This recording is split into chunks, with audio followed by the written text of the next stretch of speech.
Stockfish is a unique and highly sought-after delicacy that has captivated the palates of people around the world for centuries. With a history dating back thousands of years, stockfish holds a special place in various cultures and cuisines, particularly in regions like Nigeria and Norway. Welcome to the Luxury Lifestyle Show, where we bring you the latest and greatest in all things luxurious.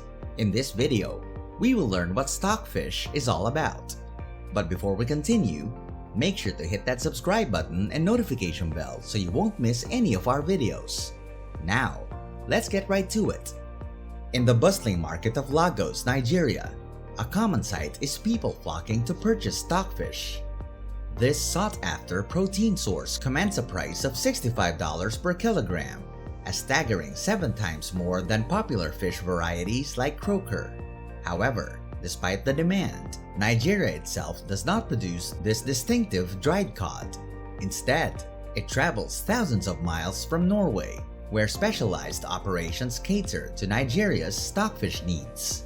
In fact, 99.9% of stockfish is destined for Nigeria. The value of a complete drying rack, like the one seen here, exceeds $500,000. Yet, due to the unpredictable nature of supply from Norway, prices constantly fluctuate, leaving Nigerian sellers with no influence over the fish's quantity. This prompts the question about the initial connection between these two economies through stockfish and the reasons behind its steep price. Stockfish holds immense significance in Nigerian cuisine, contributing a unique texture and flavor to dishes. It imparts a distinct local aroma, adding to the authenticity of traditional meals. Thus, stockfish has become an integral part of Nigerian culinary culture, explaining its widespread demand and the willingness to pay a premium for this coveted ingredient. This picturesque village is Henningsvær, nestled in Lofoten, Norway. Renowned for its stockfish drying, it boasts the perfect setting. During winter, cod migrate here, and once caught, they are sorted by size and meticulously hung on racks, with heads and bodies separated. The climate in Henningsvær is characterized by intense cold, aridity, and temperatures ranging from -10 to -15 degrees Celsius, factoring in wind chill.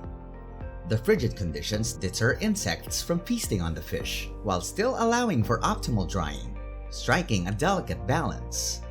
Over the course of several weeks, the fish dry out to such an extent that they no longer attract the interest of birds. The racks present an impressive capacity, capable of accommodating up to 4,000 metric tons of stockfish. It's a way of conservation. With a yield of 23%, the drying process effectively removes all the water, preserving the fish's high protein content. This traditional method ensures the longevity and quality of the stockfish. In this idyllic village, amidst Norway's breathtaking landscapes, the art of drying stockfish continues to thrive, an age-old practice combining nature's elements, expertise, and a commitment to preserve the essence of this prized delicacy. Exposed in the freezing wind, the cod undergoes a 3-month drying process to transform into stockfish.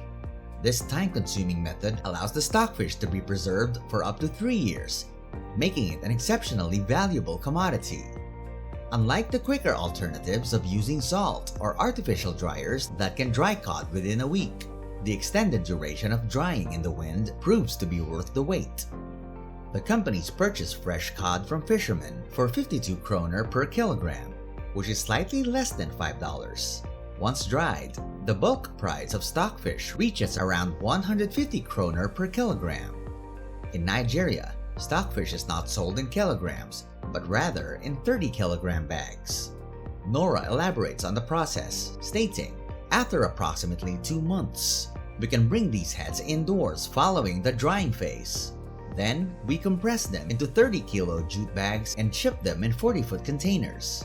Yes, all of it goes to Nigeria." It is intriguing to note that until 60 years ago, the word stockfish held little to no significance in Nigeria, indicating a relatively recent introduction of this product to the region. Following the devastating Nigerian Civil War that claimed the lives of over 1 million people, primarily due to starvation, in the late 1960s, a significant shift occurred. Among the various emergency supplies dispatched to Nigeria from different nations to alleviate the famine, Norway provided stockfish. Although Norwegians continue to relish this delicacy in local eateries, almost all of Norway's stockfish production, nearly 100%, finds its way to Nigeria, predominantly for home cooking. In 2015 alone, Nigeria imported stockfish valued at $8.94 million from Norway. Nonso, an experienced stockfish dealer, has been entrenched in the industry for 2 decades, having transitioned from retailing to direct imports. He operates as a stockfish vendor at the bustling Auto White Sand Market in Lagos, Nigeria. Due to the region's hot and humid climate, the drying process of stockfish cannot be accomplished locally, leaving importation as the sole viable option. It takes approximately 6 weeks for the stockfish to traverse the distance from Norway and reach Nonso's trading establishment. However, it is important to note that these prices are susceptible to fluctuations in the near future.